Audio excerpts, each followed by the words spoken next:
Hello दोस्तों। Good evening, नमस्कार। आप सभी का एक बार जो है फिर से बहुत बहुत स्वागत है आप सभी के अपने यूट्यूब चैनल परीक्षा की शिक्षा में। उम्मीद करता हूँ, आशा करता हूँ कि आप सभी जो स्वस्थ हैं, कुशल मंगल अपने जो अच्छे और बढ़िया तरीके से आप सब लोग जो भी क्लास में फर्स्ट टाइम आए हैं, पहली बार आए हैं, उन सभी को बताते हैं हमारे यहाँ पे जो है आपकी बीएड फर्स्ट परीक्षा 2026 जो आपको तैयार हो डेली बेसिस पे करवा देते हैं। 2026 में जो भी बीएड करने वाले हैं नए छात्र हैं, वो लोग क्या करेंगे, चैनल को सब्सक्राइब करके मतलब ठीक है क्लास का कीजिए। इसकी जो क्लास है सुबह 10 बजे, विषय की जो क्लास है दोपहर को 1 बजे, कला की जो क्लास है शाम को 4 बजे, और हिंदी की जो क्लास है शाम को 7 बजे को देखने को मिलती है। तो इसी टाइम पर क्लास से जुड़ के तैयारी को पूरा हो कंप्लीट करना है, ठीक है।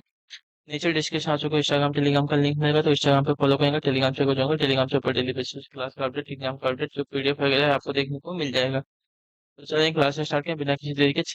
देखिए क्वेश्चन आपके एग्जाम के लिए बहुत इंपॉर्टेंट, ध्यान से के क्वेश्चन को देखिएगा, समझिएगा, फिर उसको उत्तर देने की कोशिश करते हुए आगे बढ़ेंगे। क्लास से स्टार्ट करें। जिसने क्लास को लाइक नहीं कर लाइक करेंगे, शेयर नहीं कर शेयर करें, जिसने चैनल को सब्सक्राइब नहीं किया चैनल को सब्सक्राइब कर लीजिए। चलिए पहला क्वेश्चन, पंचायती राज प्रदान करता है क्या, बताइए। पंचायती राज क्या प्रदान करता है, तो पंचायती राज प्रदान करता है ग्रामीण स्तर पर उचित राजस्व का संचालन, ठीक है, याद रखिएगा।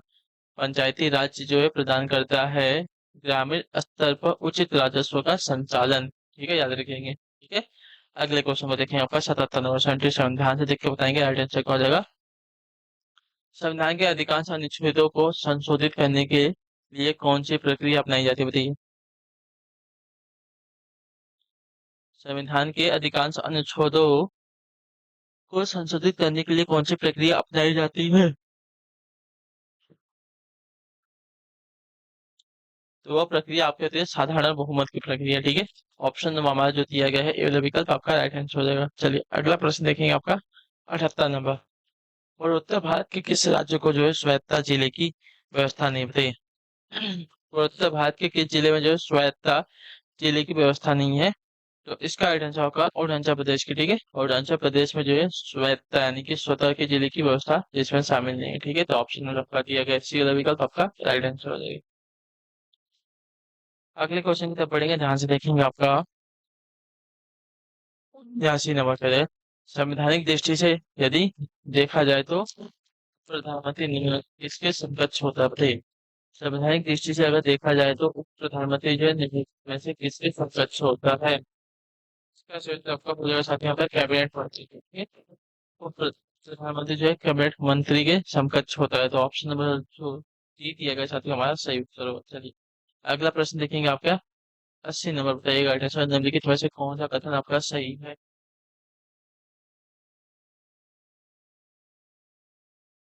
चलिए बताइए कौन सा कथन सही दिया गया है? तो संघ सूची के विषयों पर विधि निर्माण का अनन्य क्या संकल्प होगा। यही बात है, संघ सूची के विषय पर विधि निर्माण करने का अनन्य अधिकार यही बात है। राज्य सूची के विषयों पर विधि निर्माण करने का अनन्य अधिकार जो है राज्य विधान दल को प्राप्त है, ये भी सही बात दिया गया है। चलिए संघ सूची में संसद को, ठीक है, राज्य सूची का राज्य विधानमंडल को प्राप्त है, ठीक है। और दिया गया है समवर्ती सूची के विषयों पर संसद तथा राज्य विधानसभा दोनों को ही विधि का निर्माण करने का अधिकार प्राप्त है, ये भी सही है, ठीक है। तो उपयोग फिर डी जो दिया गया है सही का सही हो जाएगा, तीनों का तीनों, ठीक है। जीवन 81 उत्तर प्रदेश में जैन एवं बौद्ध दोनों धर्मों का एक प्रसिद्ध तीर्थ स्थल कौन सा है। उत्तर प्रदेश में जैन एवं बौद्ध दोनों धर्मों का एक प्रसिद्ध तीर्थ स्थल कौन सा है, तो यह हो जाएगा साथियों हमारा कौशाम्बी, ठीक है। ऑप्शन जो आपका सी दिया गया है राइट आंसर। उत्तर प्रदेश में जैन एवं बौद्ध दोनों धर्मों का एक प्रसिद्ध तीर्थ स्थल जो है कौशाम्बी है। अगले क्वेश्चन को देखेंगे, आपका है 82 क्वेश्चन। नवोदय विद्यालय में दाखिला किस कक्षा में होता है, पहली चौथी छठी या सातवीं, बताइए। नवोदय विद्यालय में दाखिला किस कक्षा में होता है, तो दाखिला जो होता है साथियों छठी कक्षा से होता है, ठीक है, नवोदय विद्यालय में। तो ऑप्शन नंबर जो आपका दिया गया है सी वाला विकल्प आपका राइट आंसर, और छठी कक्षा से जो है एडमिशन होता है।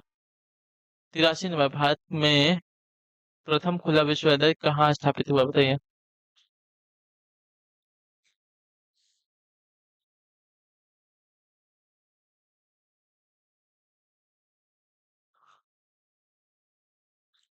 चलिए बताइए भारत में प्रथम खुला विश्वविद्यालय कहाँ स्थापित हुआ है, तो यह हुआ है साथियों नई दिल्ली में। ऑप्शन नंबर हमारा जो डी दिया गया है राइट आंसर होगा, ठीक है।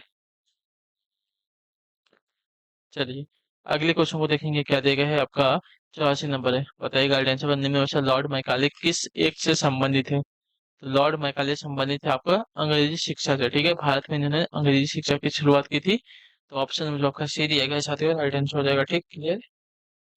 चलिए, अगला प्रश्न आपके सामने 85 नंबर, बताने की कोशिश करेंगे। हरी सागा दावा किस धर्म का प्रमुख पर्व है? सागा दावा जो है किस धर्म का प्रमुख पर्व है? तो सागा दावा की बात करेंगे तो आपका राइट आंसर हो जाएगा बौद्ध धर्म का, ठीक है। ऑप्शन नंबर आपका बी दिया गया राइट आंसर, सागा दावा जो है बौद्ध धर्म का प्रमुख पर्व है, तो ऑप्शन नंबर बी हमारा राइट हो जाएगा। चलिए, 86 नंबर पे बताइएगा राइट आंसर। निम्न में से किसका संबंध जो है सामुदायवाद से है? बताइए, निम्न में से किसका संबंध जो है सामुदायवाद से है? तो सामुदायवाद से जो संबंध दिया गया यहाँ पे व्यक्ति के कर्तव्य और दायित्व से है, ठीक है। सामुदायवाद का जो संबंध है व्यक्ति के कर्तव्य और दायित्व से होता है। चलिए, 87 में भारत के प्रथम विधि अधिकारी के रूप में जो है किसे जाना जाता है? बताइए, भारत के प्रथम विधि अधिकारी के रूप में निम्नलिखित में से किसे जाना जाता है? तो भारत के प्रथम विधि अधिकारी के रूप में जो है जाना जाता है साथियों, यहाँ पे जो दिया गया है भारत के महान्यायवादी को, ठीक है। क्लियर सभी को? भारत के प्रथम विधि अधिकारी के रूप में जो है भारत के महान्यायवादी को जाना जाता है। चलिए, ऑप्शन नंबर सी हमारा सही है। 88 नंबर है, निम्न में से वह कौन सा अधिकारी है जो भारत सरकार के वित्तीय लेन देनों में लेखा कार्य के लिए जिम्मेदार होता है? बताइए, निम्नलिखित में से वह कौन सा अधिकारी है जो भारत सरकार के वित्तीय लेन देनों में लेखाकरण के जिम्मेदार होता है? बताइए। तो वो आपका होता है साथियों नियंत्रक एवं महालेखा परीक्षक, ठीक है। ऑप्शन नंबर आपका बी दिएगा, आपका राइट आंसर होगा। नियंत्रक एवं महालेखा परीक्षक अधिकारी जो है भारत सरकार के वित्तीय लेन देनों में लेखाकरण के लिए जिम्मेदार होता है। अगला है आपका साथियों 89 89 नंबर, ब्रिटिश संसद बांझ और वेश्या है, यह कथन किसका? बताइए, ब्रिटिश संसद जो है बांझ और वेश्या है, यह कथन किसका है? तो यह कथन जो दिया गया है महात्मा गांधी का था, ठीक है। ऑप्शन नंबर जो आपका बी दिया गया है राइट आंसर हो जाएगा। चलिए, अगले क्वेश्चन को देखेंगे। आपका साथियों है 90 नंबर, बताइएगा राइट आंसर पर निम्नलिखित में से किसे जो है राज्य विधानमंडल के सदनों की कार्यवाही में भाग लेने और बोलने का अधिकार है पर किंतु मतदान का अधिकार नहीं है? बताइए, निम्नलिखित में से किसे जो है राज्य विधानमंडल के सदनों में कार्यवाही में भाग लेने का और बोलने का अधिकार है किंतु मतदान देने का अधिकार नहीं है? तो राइट आंसर होगा महाधिवक्ता का, ठीक है। ऑप्शन जो आपका ये दिएगा राइट आंसर हो जाएगा, ठीक है। महाधिवक्ता को जो है राज्य विधानमंडल में के सदनों में कार्यवाही में भाग लेने का और बोलने का अधिकार है किंतु मतदान का अधिकार नहीं है, ठीक है। चलिए, महाधिवक्ता। 91 में महाभारत ग्रंथ में कुल श्लोकों की संख्या कितनी? बताइए, महाभारत जो ग्रंथ है उसमें जो श्लोक है उनकी संख्या कितनी है? तो महाभारत के ग्रंथों में जो श्लोकों की संख्या है साथियों कुल है 1 लाख, ठीक है, याद रखिएगा। ऑप्शन में जो ये दिया गया है, आपका राइट आंसर होगा। चलिए, अगले क्वेश्चन को देखेंगे। आपका बाद में कुंती पुत्र अर्जुन के पोते का नाम क्या था? देखिए, कुंती पुत्र अर्जुन के पोते का नाम क्या था? अर्जुन के पुत्र का नाम था अभिमन्यु, अभिमन्यु के बच्चे का नाम था परीक्षित, ठीक है। तो परीक्षित हो जाएगा। ऑप्शन जो कभी दिए गए राइट आंसर होगा। चलिए, अगला प्रश्न देखेंगे आपका साथियों 93। श्रीमद् भागवत गीता में कुल कितने अध्याय हैं? तो देखिए, श्रीमद् भागवत गीता में कुल अध्यायों की संख्या अगर देखी जाएगी साथियों तो इसका राइट आंसर होगा 15 अध्याय है, ठीक है। ऑप्शन जो कभी दिया गया है राइट आंसर, एक मिनट, ये गलत होगा। कुल अध्याय आपके 18 हैं, ठीक है, ये आपका सही होगा, ठीक है। श्रीमद् भागवत गीता में कुल अध्यायों की संख्या हमारी 18 है। चलिए, विचित्र वेद की माता का नाम क्या था? तो विचित्र वेद की माता का नाम अगर देखा जाएगा तो आपका आंसर हो जाएगा सत्यवती, ठीक है। विचित्र वेद की माता का नाम सत्यवती था।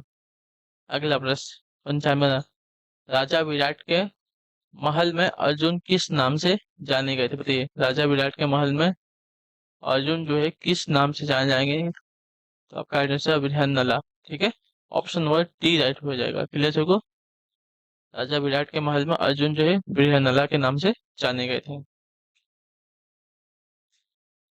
चलिए, अगले क्वेश्चन को देखें क्या देगा। 96वां प्रश्न बताने की कोशिश करेंगे। राइट आंसर क्या हो जाएगा? निम्नलिखित में से कौन सा मार्कसवाद से संबंधित नहीं है? बताइए, मार्कसवाद से निम्नलिखित में से कौन संबंधित नहीं है? तो मार्कसवाद से संबंधित आपके जो दिए गए स्मात्यम, ठीक है, स्मात्यम जो है मार्कसवाद से संबंधित नहीं है, तो ऑप्शन आपका डी दिया गया है, आपका राइट आंसर हो जाएगा, ठीक। चलिए, 97 नंबर पे उत्तर देने की कोशिश करेंगे। राइट आंसर क्या हो जाएगा? किसको भारत में अशांति का अग्रदूत कहा गया है? बताइए, किसको भारत में जो अशांति का अग्रदूत कहा गया है तो यह कहा गया है बाल गंगाधर तिलक को, ठीक है। शांति का अग्रदूत, तो ऑप्शन नंबर हमारा ए जो दिया गया है राइट आंसर होगा। चलो 98 नंबर प्रश्न है, किस देश में न्यायपालिका स्वतंत्र नहीं होती, बताइए किस देश की न्यायपालिका स्वतंत्र नहीं है। तो किस देश की न्यायपालिका स्वतंत्र नहीं है, तो आपका राइट आंसर यहाँ पे हो जाएगा साथियों रूस की, ठीक है। रूस की जो न्यायपालिका है स्वतंत्र नहीं है। तो ऑप्शन जो आपका सी दिया गया है आपका सही उत्तर हो जाएगा, ठीक, क्लियर। चलिए, रूस की जो न्यायपालिका है स्वतंत्र नहीं है। चलिए 99 नंबर, निम्न में से कौन जो है राजनीतिक शास्त्र के जनक के रूप में जो है जाना जाता है, बताइए निम्नलिखित में से कौन जो है राजनीतिक शास्त्र के जनक कहे जाते हैं। तो इसका राइट आंसर आपका हो जाएगा यहाँ पे अरस्तु, ठीक है। अरस्तु को जो है राजनीतिक शास्त्र का जनक कहते हैं। आखिरी क्वेश्चन है 100 नंबर, ध्यान से देखिएगा, बताइएगा राइट आंसर हो जाएगा। पूछा गया है निम्न तो में किसके अनुसार जो है राज्य की स्थापना जनता की इच्छा से हुई है। निम्न सिद्धांतों में से किसके अनुसार जो है राज्य की स्थापना जनता की इच्छा के अनुसार हुई है। तो इसका राइट आंसर हो जाएगा तो सामाजिक समझौते के सिद्धांत से, ठीक है। ऑप्शन जो हमारा सी दिएगा आपका राइट आंसर हो जाएगा। क्लियर सभी को, सामाजिक समझौते के सिद्धांत के अनुसार जो है राज्य की स्थापना जनता की इच्छा से हुई है। तो ऑप्शन जो होगा सी दिएगा आपका सही उत्तर होगा। सामाजिक समझौते के सिद्धांत के अनुसार जो है राज्य की स्थापना जनता के इच्छा के अनुसार हुई है। तो इसी के साथ जो आपकी क्लास है आज की यहीं पे कंप्लीट होती है। उम्मीद करता हूँ आप सबको क्लास जो अच्छी लगी, पसंद अपना जो फीडबैक है क्लास का नीचे करो, क्लास अच्छी है क्लास को लाइक करेंगे, चैनल पहले चैनल को सब्सक्राइब करें। आपसे मिलते हैं आपकी अगली क्लास है, तब तक के लिए टाटा बाय बाय, जय हिंद जय भारत। आपसे क्लास से जुड़ने के लिए बहुत बहुत ही धन्यवाद साथियों।